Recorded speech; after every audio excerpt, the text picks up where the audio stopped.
Good morning, colleagues. Welcome to the 2022 Annual General Meeting. Thanks for being here on your spring break.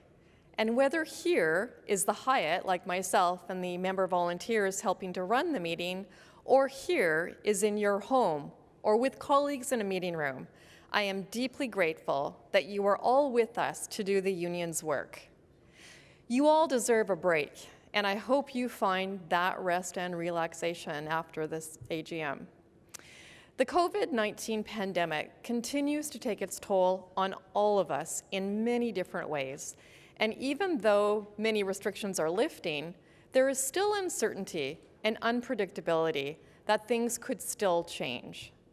That makes it hard to settle and focus on our work. For many, the stress and worry is still there. That concern maybe for ourselves, a vulnerable family member, or our students and the loved ones they go home to. But for others, there's a sense of normalcy that is very welcome. Wherever we are on that spectrum as individuals, we must continue to respect that others may be in very different places, and I know we all respect these differences as a collective. Through it all, we can work together to support and protect each other. That's why this meeting is virtual. Like many of you, I would have loved to be here in the Hyatt with all of you. It's my third AGM as president in the virtual format, and it also happens to be my last one as president.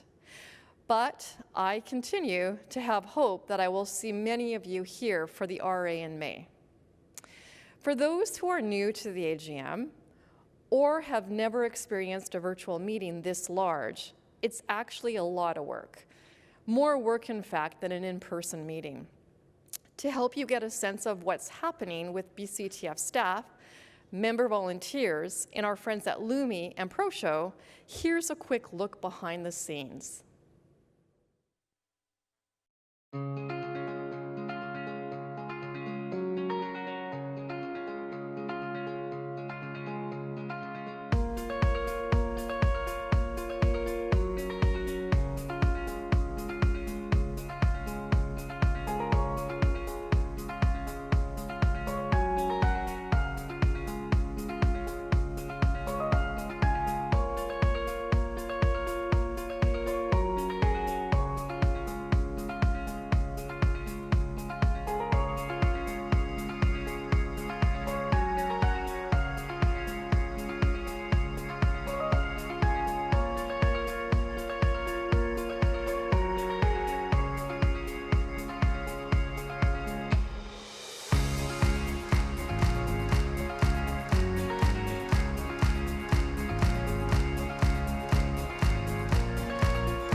Colleagues, as you can see and have experienced, the pandemic has upended how we work in our classrooms and within our union.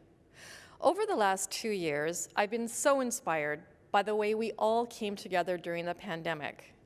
When it first hit, we changed how we communicated, organized, and advocated overnight. I also have such deep appreciation for all our members who have been maneuvering an incredibly difficult and intensive period. I'm proud of what we have achieved and the progress we have made while navigating shifting restrictions and government health officials who never truly understood our work in our schools. But we made progress. Our advocacy worked. While not always everything we needed or wanted when we needed it, the pressure we put on government worked. From masks to vaccines to ventilation upgrades, we always moved the dial and got the timelines accelerated by our work in the media, online, through the advocacy of locals, behind the scenes with government officials and the steering committee. Together, we raised the bar on safety measures and demonstrated how fundamental public education is to our communities and the province's economy. While the government and health officials didn't always have our backs, we know parents did. They have been so appreciative of our work and efforts to keep their children safer, engaged, and learning. So much so that one parent did something the government refused to do for many months, gave teachers N95s. When Mikhail Moore, the president of Vitacore, first reached out, he told us about his kids and how important it was for them and his family that their teachers had been so supportive. Mikhail Moore and his company then turned that appreciation into action, donating 100,000 N95 masks to teachers across BC. I also just need to add that there were teachers that helped make this happen, and there were also parents that made this happen, and so I just really want to appreciate their work as well. That generosity from Vitacore was so meaningful and really had a positive impact on morale for many teachers. It also kickstarts some action, finally, from school districts who started providing their own 95 masks to teachers and other staff. The provision of PPE, like N95s, should absolutely be the role of government and school districts as the employer. It should never have come down to a private donation for frontline workers like teachers to get the PPE they need. Colleagues, we know the pandemic isn't over, but once again, it is changing. Schools will look different and feel different, too many, as mask wearing is no longer required and other restrictions are lifted. My deep hope is that the health officials are right and we're in a different phase, that these layers are not as necessary as they once were. But the BCTF, as always, will be ready to turn up the pressure and advocate for our members' health and safety when we need to. Colleagues, during these difficult times, we have also carried on with the important equity work within our union. Improving equity and inclusion is fundamental to representing our members and making our union stronger. Just like we make changes and gains for our students as professionals, we must also do it for our members. Throughout this meeting, there are important resolutions and proposed bylaw changes that will help make our federation structures more inclusive for members of equity-seeking groups, especially BIPOC members. When we discuss these resolutions and recommendations, please remember our commitment to solidarity and the impact of your words on others. It can be easy to forget, talking into a computer screen, that hundreds of people are listening to you and can be negatively impacted by comments that are either racist or sexist or even just call into question why equity is important. If you have questions about some of the changes, please ask an executive committee member. If you experience anything in the meeting that requires support, contact the ombudspersons. They're there to help. And let's remember to make space for BIPOC colleagues at the mic to hear from those willing to share their stories and perspectives. Colleagues, when we're in the middle of a pandemic, it can be hard to remember all the other issues going on and some of the great advocacy successes that we've achieved. For starters, our provincial bargaining team, after several months of hard work and bargaining preparation, was at the table this week with the employer to begin negotiations. I'd like to thank the team members, Clint Johnston, First Vice President, Robin Tozak, Member-at-Large from Victoria, Sherry Dittrich, Comox, Tammy McKinley from Chilliwack, Sarah York from Port Alberni, Carla Wilson from Nelson, and Debbie Moran, our staff person. I thank them all for their hard work that they have already completed and the many more hours and months of work ahead. Recently, they brought their entire package of proposals to the executive committee. We had many hours of debate and discussion and improved the team's opening package. And while it's early days at the table, momentum has been building and a number of proposals have already been tabled. In the coming weeks, We will update members regularly and share lots of information, like the actual proposals. They will be behind the portal, and the costing. That work is still underway, and we will be working hard to ensure members are informed and engaged along the way. Significantly, we're also working closely with other public sector unions who will be pushing back against any restrictive mandates or insufficient wage increases that put the pandemic's frontline workers further behind than what we deserve.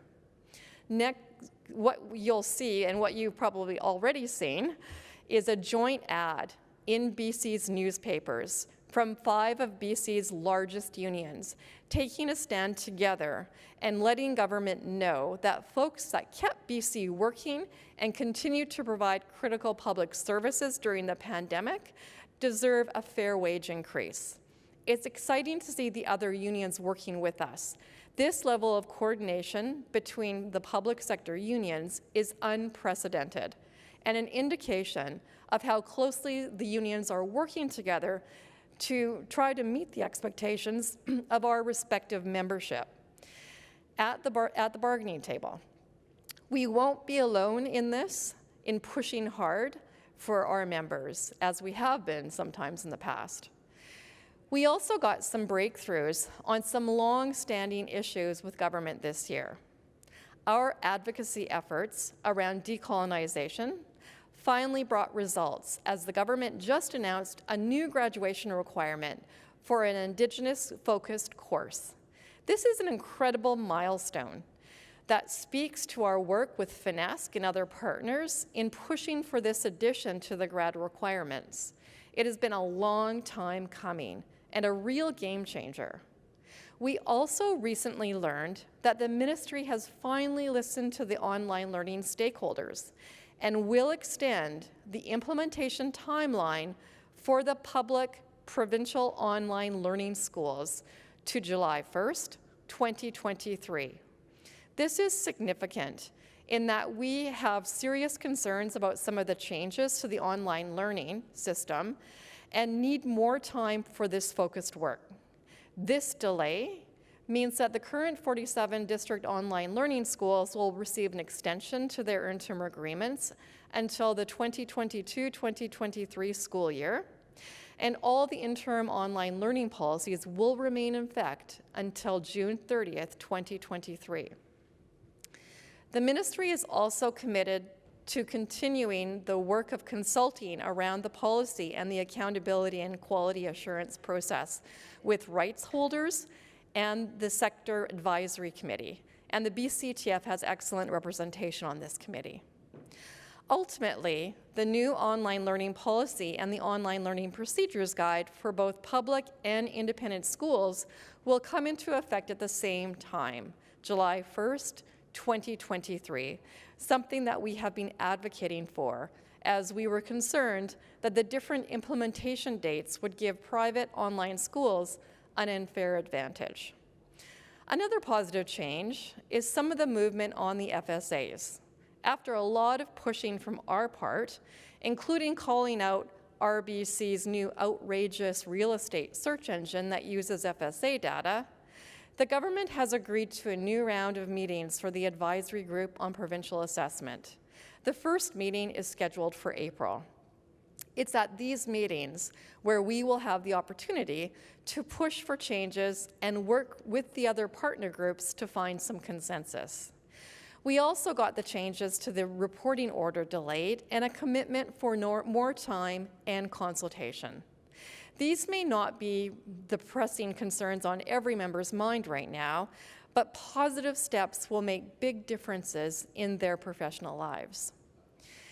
And BC's teachers, in turn, in our professionalism and commitment, have made huge differences in the lives of children and youth. There's a lot going on in the world right now, on top of the stress and trauma of the pandemic. And as teachers, we do our best to help students make sense of their worlds, even though when it doesn't make sense to ourselves, like the tragedy of the war unfolding in the Ukraine. At this time, I would like to call for a moment of silence in memory of the people of the Ukraine who have been killed in the unprovoked attack by Russia against the Ukraine, and in particular, to remember the children.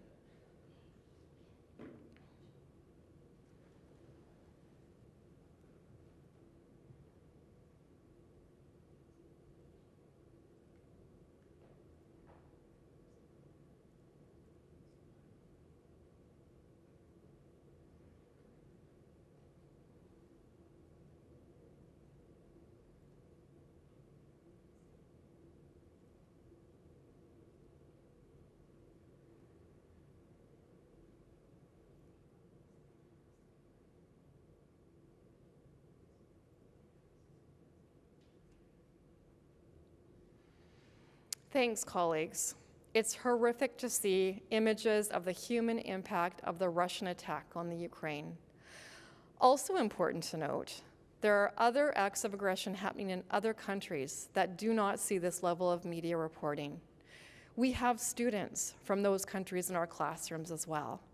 This should not take away from our outrage about what is happening in the Ukraine, but it is an important part of the overall analysis.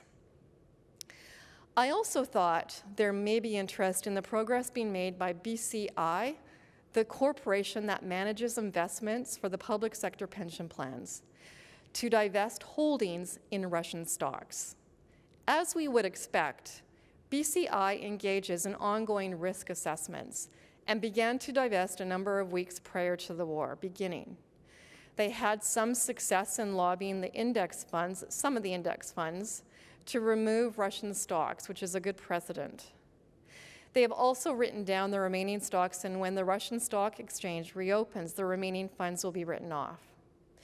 You'll also see a motion coming to this AGM around a significant donation to support the Ukrainian people. In addition to the donations, the Executive Committee has already directed to the teachers' unions in the Ukraine. From COVID-19 and racial discrimination to the trucker convoy and Russia's invasion of the Ukraine. As teachers, we are there for our students. We help with their families and communities to give them solid ground, safety, and the calm to be curious, learn, and grow.